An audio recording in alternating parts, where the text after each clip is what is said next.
Hi, everyone. I know y'all been so excited about Scott Hoffner from Didi's Downtown, where it all goes down.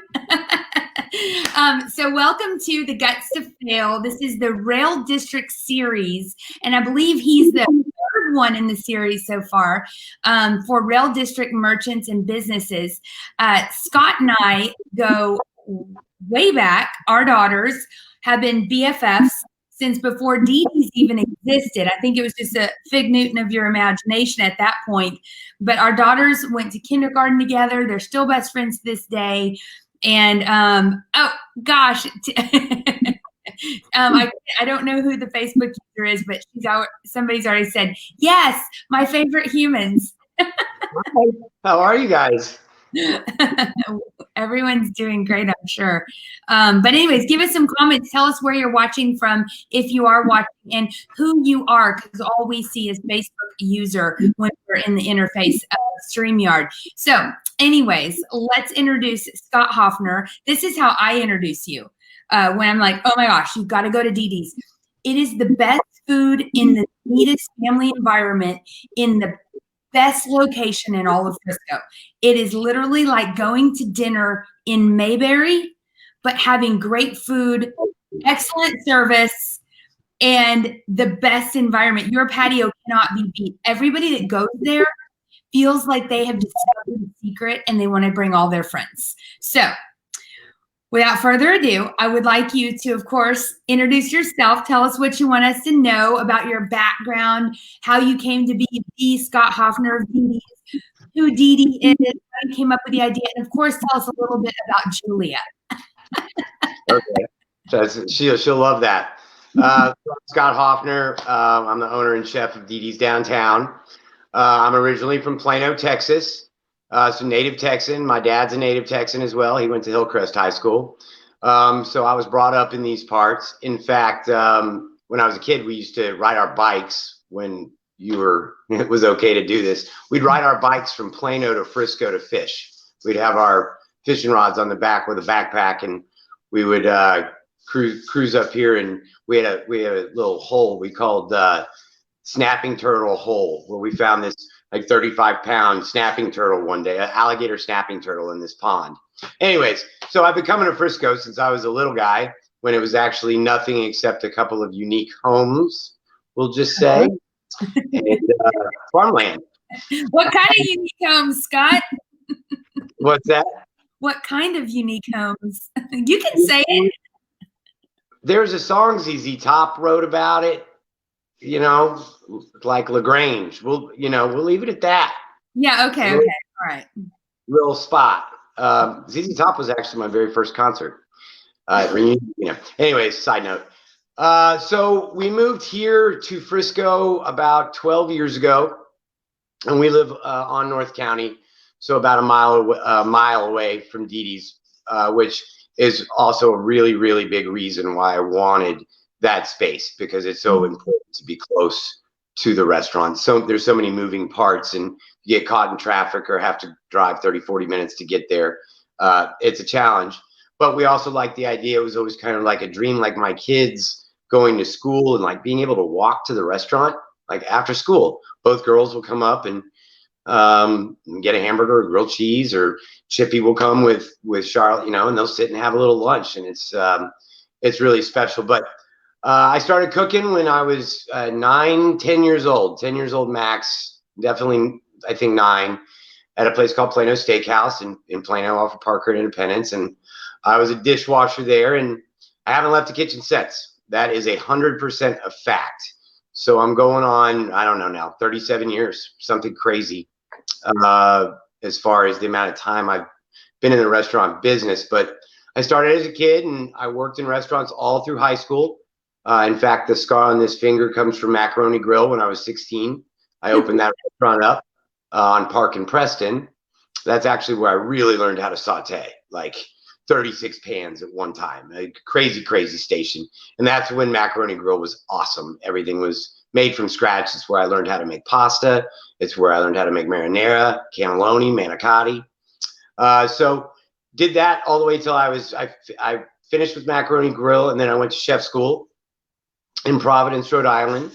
And I'd have to say I'm one of the lucky kids that, I mean, I knew that I wanted to be a chef from the time I was a child. So going to, I knew I was going to chef school. So went to Johnson and Wales, where I received 2 degrees. I have a degree in culinary science and also a degree in hospitality marketing.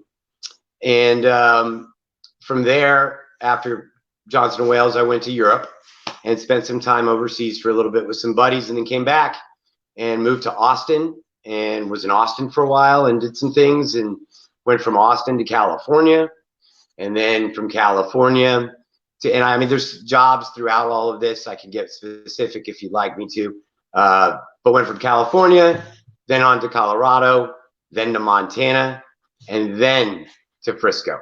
Okay, so hold on. Let me ask you this. When you, I found that a lot of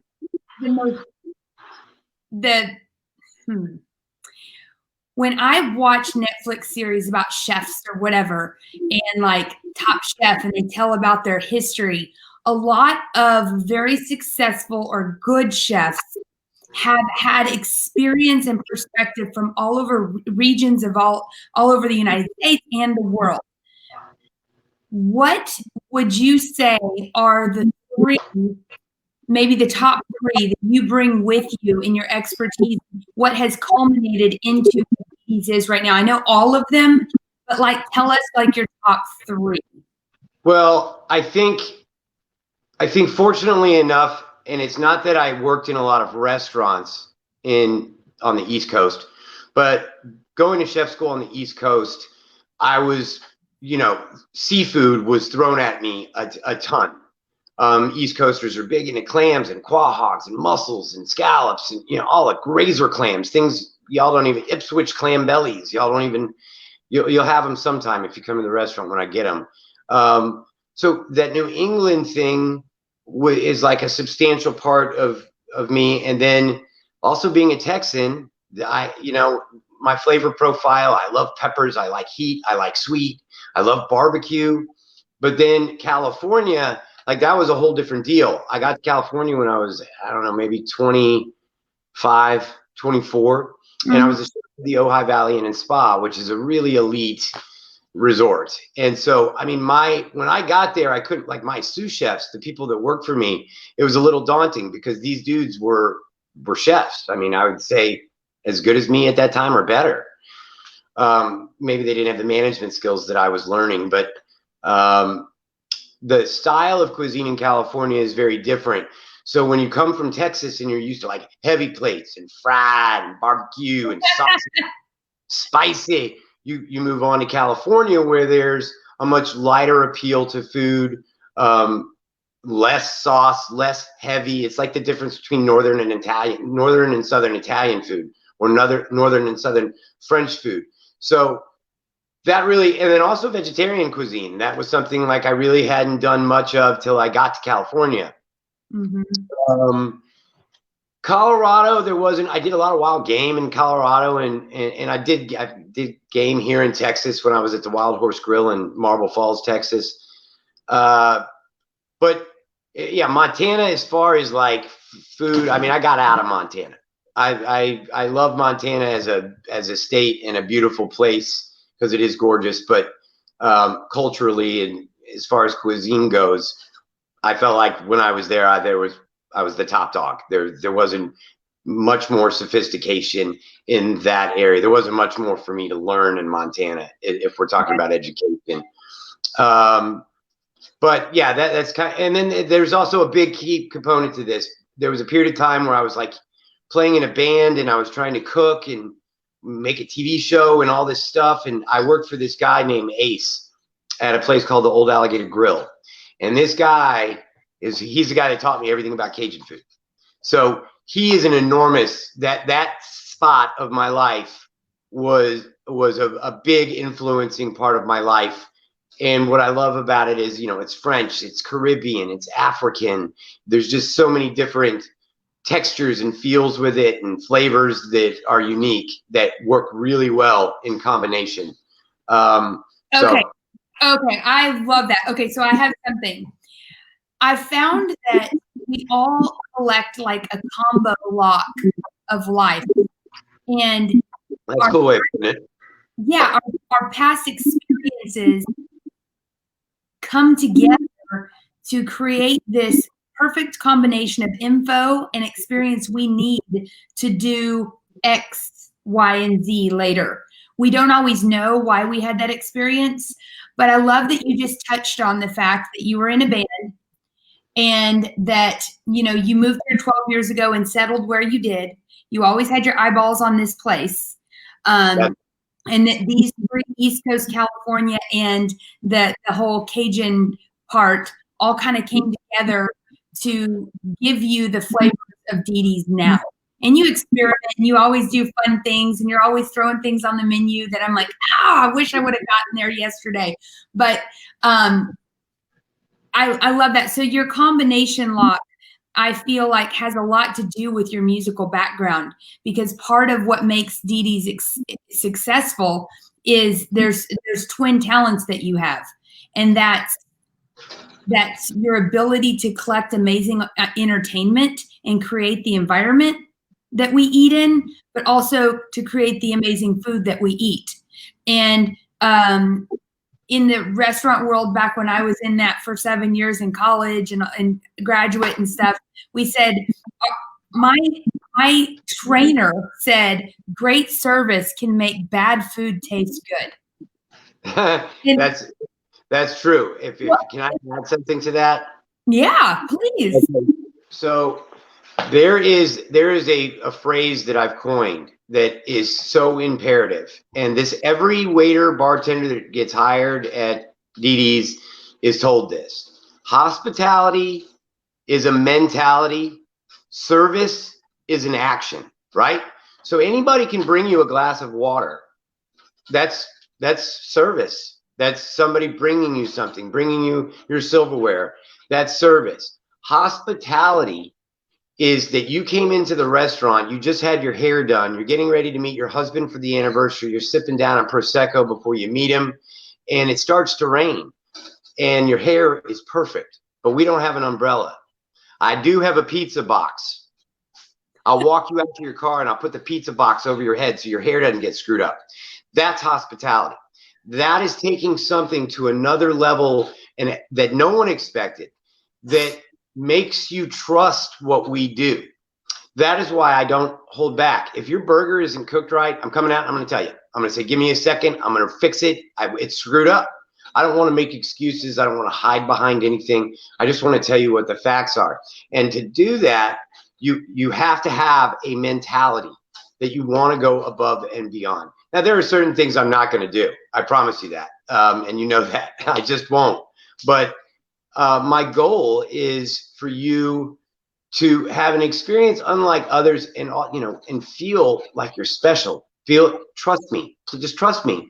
And that's what one of the things I love about Didi's is I have so many people that just come in and the server says, chef, come to the table, Scott, come to the table. And they say, what should we eat tonight? And I say, you should have the flounder. And they say, okay, done. Because there's a trust. And that is an incredible thing to be able to create. Right. Oh my gosh. Okay. So we'll talk about a time that you failed. And, failure is not about, actual failure. It's about what you learned from it and you got back up and tried again.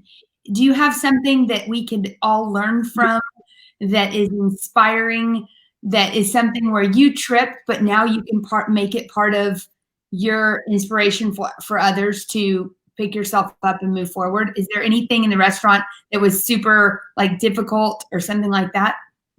Yeah, if you want to get deep about it, me being an alcoholic, okay, that's a pretty serious deal. And I can tell you right now that if I wouldn't have stopped drinking when I did, we wouldn't be having this conversation. There would have been an enormous fail. It doesn't matter how much talent I have or my ability to manage or give the greatest hospitality. I was in a spot. Oh, the cat came to say hello. Thank goodness they land on their feet. I mean, you have to fail forward is something that I was told a while ago, and you know, I feel as if I was right on that brink of losing what I've spent my whole career, my whole life working for, and it was that close. It was that close. So you know, I think it was something that I needed to change in my life, and it's one of the things that I'm actually most proud of. I'm more proud of my sobriety than I am the restaurant, to be perfectly honest with you. Well, I know that all of us are very proud of you too, and you deserve all the recognition for being able to make it through and get all your sober tips and be where you are today. And we're glad that you recognized an issue that is extremely hard to overcome for anyone. But then you couple that with the fact that you run one of the best, if not the best restaurant in all of Frisco, in my opinion.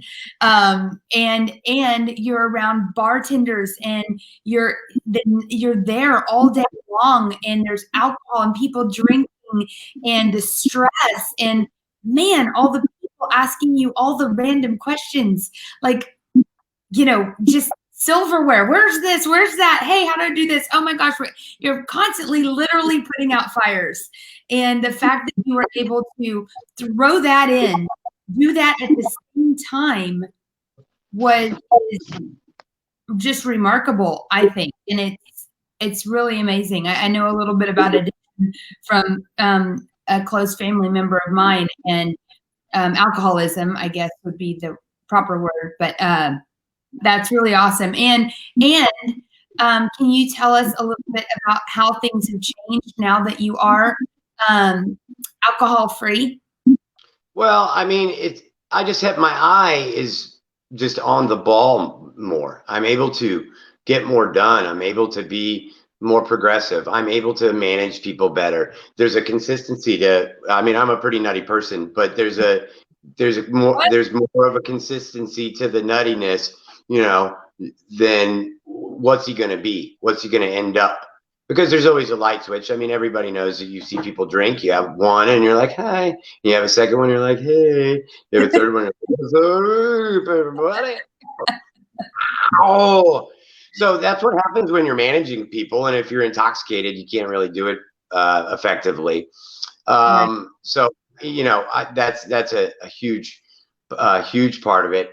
You know, if you wanted me to give you a simple example of a learning lesson, and I was just talking about this, and this happened before, not too long ago. This was at the last restaurant I was at, Jay Macklin's, and I was talking about this at the steak dinner that we did on Tuesday.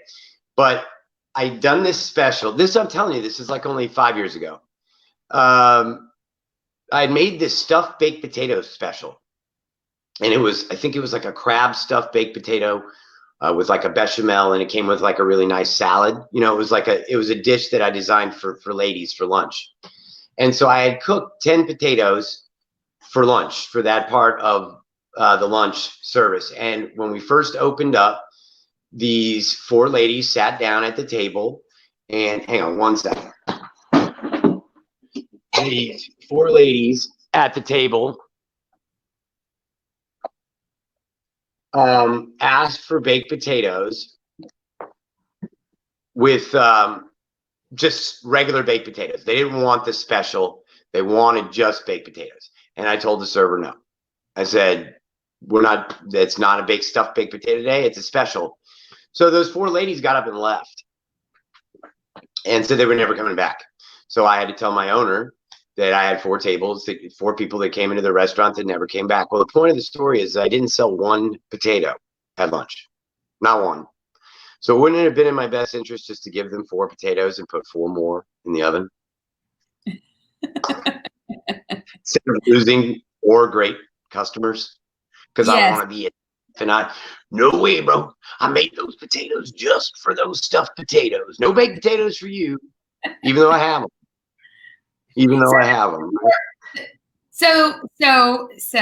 What I'm getting from that is the moral of the story is be flexible, hospitality mindset, and just be flexible, and a bird in the hand is better than two in the bush. Give the people that are there what they want instead of trying to stick to your guns and be like, no, you eat this with crab or whatever. Right. And in that situation, I mean, those 10 potatoes that I didn't sell, well, first of all, they would have been sold. So I would have made money. There would have been money to be made on the potatoes. Right. Instead, they became soup. So, if you can do it, do it.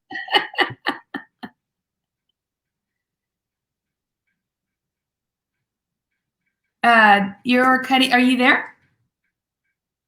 I am now. Yeah. Okay. Okay. So let's talk about the way that you make your menu. I know in the past you have, well, first of all, when you started Didi's, you started with a menu. We were one of your first customers on that first soft opening night. Loved it. I want to know how you determine what to put on the menu.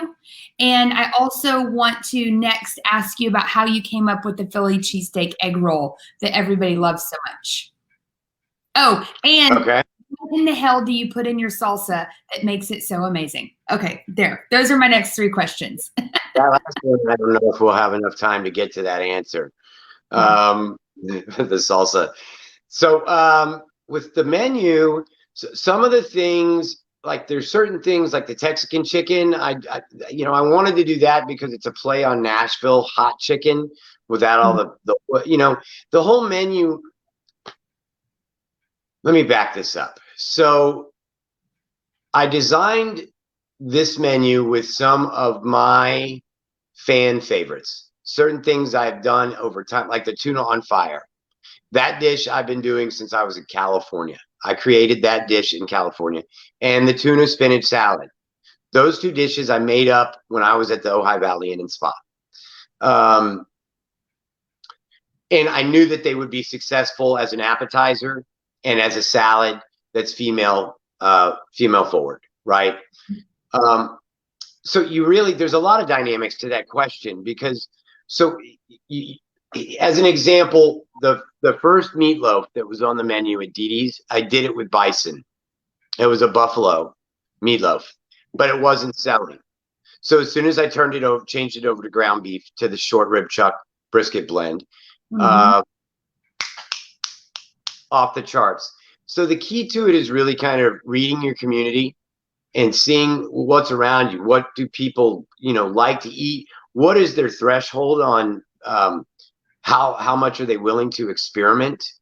And right. Well, and that's something like right now I'm experimenting with everybody, and I'll publicly tell you that I'm seeing what people will do with seafood. I'm doing it every week because their seafood is expensive. So I brought in Chilean sea bass a couple of weeks ago. Well, that fish is $42. That's how much that dish is. Now, nobody cares about spending that money if you're uptown. If you're at Nick and Sam's and the fish is $58, no one cares, right? But they're dishing you out caviar, and there's a different environment than my funky old house, right? So you really have to kind of test the water to see what people are going to consume. So I brought in those whole flounder. We sold all the flounder. I bring in the scallops. Okay, so what is this telling me? People. Oh, sorry. How did the sea bass do? Sold all of it. Yes, I love sea bass. Yeah, that's the thing that I'm saying, that I now know that our market and the people that live around us, if I give them good seafood quality, whole fish that's fresh, they'll pay for it. Now, if I do Chilean sea bass and I sell 6 and I'm sitting on 15 pounds of fish that nobody bought, what am I going to do? You can't put Chilean sea bass in a soup. I mean, you can, but that's a $45 bowl of soup. Right? So you bring it to Brooklyn's house. That's what you do. Yeah. So, it's kind of trial and error. Some things I know I've proven. There are things that I cooked that worked in Colorado, Montana, Austin, everywhere I've been, those things sell. People love it. It's tried and true. And you talk about the salsa. I did not know if anybody would like the salsa here. I made that salsa up when I was in Austin, and like I didn't know if people would think it was too sweet or if it was too hot or if the consistency was. It's different. It's just a different salsa than what most people have. I've never had one like it, so I feel real confident in saying that. As far as I was like, I'm going to try it, and if it, are we there? Yes. Oh, I caught that phone. That cat knocked down that phone. Spanker. Okay. So let me get me reestablished here. There we go.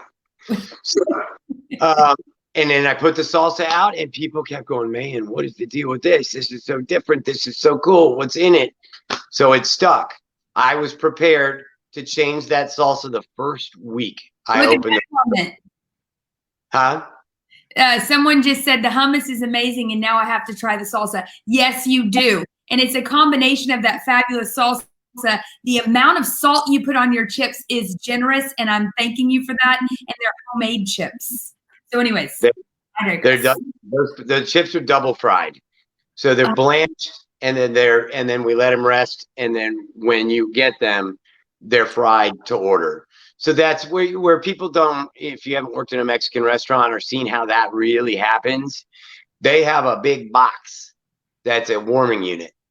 And before the shift, they fry off 10,000 chips. They fill up that warming unit, and the servers come up and they scoop and dupe and scoop and dupe. And people will get upset sometimes. They're like, how come the chips are taking so long? It's because we're cooking them. They're cooked just like anything that you would order. If you order French fries, it's the same thing that happens with the chips. So, and that's why people only get one free chip refill. One. That's all you need. But I mean, if you eat more than that, you can't eat whatever the hell you ordered for dinner. So it's good that we only get one thing of it. It's the perfect size. It's the perfect portion. Now you have 3 minutes to tell us about the Philly cheesesteak egg rolls, and then hopefully that's 2 minutes. And then for the last minute, I'm going to ask you about what's coming next. Okay. Philly cheesesteak egg roll is a braised short rib that we sous vide. So that's 12 hours. And what I wanted to do, there's a lot of people that do egg rolls. They do like chicken and jack cheese. And, a lot of people do Reuben egg rolls. That's like a trendy thing from 1997. That's not trendy at all. Sorry, whoever's doing those. Change it up, babies. Change it up. So I wanted to do something different. I wanted to have an appetizer that was more sophisticated. And some people are like, man, these are kind of expensive for egg rolls. And I'm like, well, man, it took 12 hours to make that meat, shred it, cool it, stuff it, wrap it, fry it, and put it on the plate. So when I did those, I wasn't sure how, because I never had made those until Didi's. That is a true Didi's recipe that was never made anywhere else prior. And it just caught on. People love it. And it splits up nicely. You got the horseradish cream, and then of course ranch. Gotta have the ranch. Oh gosh, it's so delicious. Thanks. Okay, so all right, that's really neat to know that the Philly cheesesteak is original to Didi's. That's where you came up with it. Where do you see? I know a lot of chefs open a restaurant. What is there something that you have in your heart that you're like, this is what's next? Well, we're going to expand the patio. That's the first thing. That's going to be happening. That'll be done by the second week of March. We're going to be building out the stage. It's going to be elevated. We're going to be able to add 6 to 8 more tables to the patio. So that's like my first, that's what I'm focused on. As well, by March, I will have a new wine list because I can't stand my wine list. I'm changing the whole thing. I'm changing the cocktail program. We're going to have, there'll be standards, things that everybody loves, like Didi's Garden and the Didi's Moon, and things that people love that won't be taken away, but we're going to enhance the cocktail program. We'll probably bring on some more bourbons and some better tequilas. There's some cool seltzer things that are going on right now for spring. So I want to bring those on. I'm going to add a couple of spring menu items to the menu. And then I'm also going to change the beer menu. So all that's happening before, by mid-March. So when we got beautiful weather and this COVID stuff relaxes, we were ready to party, and we were ready to eat and have a great time and do what we were meant to do. What we were meant to do. Woo! So excited. So excited. Okay. Well, I know that everybody was so excited about this interview. And I just can't wait for people to watch it later. And I appreciate you taking the time. I'll let you go do what you do down at Didi's downtown. If y'all have, what? Where it all goes down. Where it all goes down. And if you have not tried Didi's downtown, where it all goes down, you need to go over there right now, today. Eat whatever he's got going on for today. Philly cheesesteak egg rolls, chips and salsa. Try whatever fish dish he has, but definitely try that damn meatloaf. That is good. And I'm not a big meatloaf fan. It is really good. I'm doing jumbo lump crab cakes all week. I'm doing veal piccata starts today. I brought in some veal from upstate New York. The veal is unbelievable. So we're doing scratch fettuccine and veal piccata. Jumbo lump Maryland crab cakes. I'm also going to do a shrimp and andouille jambalaya for the weekend, and then a smoked salmon Benedict with dill hollandaise sauce for brunch. And Brooklyn, thank you. You really are an awesome person, and I really appreciate you doing this stuff. You're an entrepreneur in your own right, and you fuel the fire to the district, to the rail district that rocks. And I'm really, really thankful for you. Thank you, Scott. I appreciate it. And, we need anchors like you here in the downtown area, the rail district. And I appreciate you too. Keep doing what you're doing. You inspire everyone around you.